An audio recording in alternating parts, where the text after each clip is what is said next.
এমনি তো নিরামিষ দিনে চিন্তার কোনো শেষ নাই, কিন্তু যদি সবজি ঘরে থাকে তাইলে অতটা আর চিন্তা হয় না। তো কেমন আছেন সবাই? আশা করুন ভালো আছেন। মুই শর্মিষ্ঠা আবারও হাজির হয়েছে নতুন দিনের নতুন একখান গল্প শোনা, গল্প কান শুনতে থাকো। কত সবজি আছে, মিষ্টি কুমড়া, সজনে ডাঁটা, আলু, গাজর, ঝিঙে, কোয়াশ, কাঁঠাল সব কিছু মিলেমিশে হবে কুমড়োর পঞ্চব্যঞ্জন। তো কড়াই গরম হলে তেল দিয়ে দিলুম তেজপাতা, শুকনো লঙ্কা আর পাঁচফোড়ন, সাথে অল্প জিরে দিয়ে সুন্দর গন্ধ উঠলে দিয়ে দিলুম কুমড়াগুলো দিয়ে একটা নুন দিয়ে ঢাকা চাপা দিয়ে দিলুম। ঢাকনা খুলে দিয়ে দিলুম ছোট আলু আর কাঁঠাল। কালকে কাঁঠালের তরকারি খাওয়া, 2 1 কাঁঠাল ছিল, ফেলে না দিয়ে সেটাই ঘন্ট দিয়ে দিলাম। আর দিলাম ঝিঙে দেওয়ার পর দিয়ে দিলাম হলুদ দিয়ে এবার সুন্দর নাড়াচাড়া করি, আরও দিয়ে দিলাম ঢাকনা। আর কারণ ঢাকনা দিয়ে দিয়ে রান্নাটা করলে জলও দেওয়া খাবার নেই সিদ্ধ করার জন্যে, যে জলটা বেরোবে সেই জলতে সিদ্ধ হয়ে যাবে।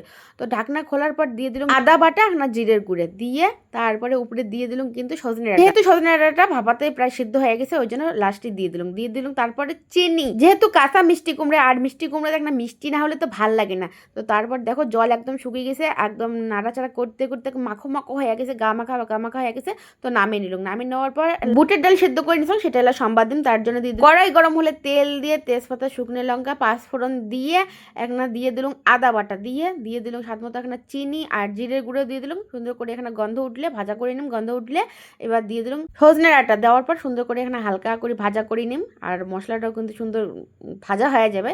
তো তারপর দিয়ে দিলাম ডাল সম্বার। বুটের ডালটা নুন আর কাঁচা সরষের তেল মাখিয়ে সিদ্ধ করে নিয়েছিলাম, সেই জন্য আর নুনটা দিলুম না, আগতে দিয়ে দিয়েছিলাম। তারপর স্বাদ মতো দিয়ে দিলাম ঘি। বুটের ডাল রেডি। তো তারপরে এই যে গন্ধ পাতা, এমন গন্ধ মানে ঘরত বাটলে বাইরে থাকি একদম ম ম করে গন্ধে। পেট খারাপ, পেটের সমস্যা, গড় হজম আর পায়খানারও সমস্যা দূর করে কিন্তু এই গন্ধ পাতা। তো আমরা তো বনভদ্রী পাতা কই, আর কাকে কি কি নামে চেনেন অবশ্যই কমেন্ট করে জানাবেন। তো পাতাগুলো ছিঁড়িয়ে ভালো করে ধুয়ে টুইয়ে পরিষ্কার করিয়ে 2টা কাঁচা লঙ্কা দিয়ে ভালো করে বাটি নিলাম। বাটি নিয়ে নুন, হলুদ আর একটা সামান্য চালের গুঁড়ে দিয়ে হাল করে বাটি নিয়ে এই যে হালকা তেলত ভাজি নিবে। আর তেলত ডুবি চুবিয়ে ভাজলে তো ইয়ের উপকারিতা পাওয়া যাবে না, সেই গরম গরম ভাজিয়ে খাওয়া। গরম গরম ভাত, সাথে আছে সজনে ডাঁটা দিয়ে বুটের ডাল, আর আছে পাট শাকের ঝোল, মিষ্টি কুমড়ার সাথে পাঁচ মিশালি সবজি দিয়ে একটা ঘন্ট, আর আছে বনভাদুরী পাতার বড়া। দেখতে কালো হইলে কি হবে, এর উপকারিতা মেলা।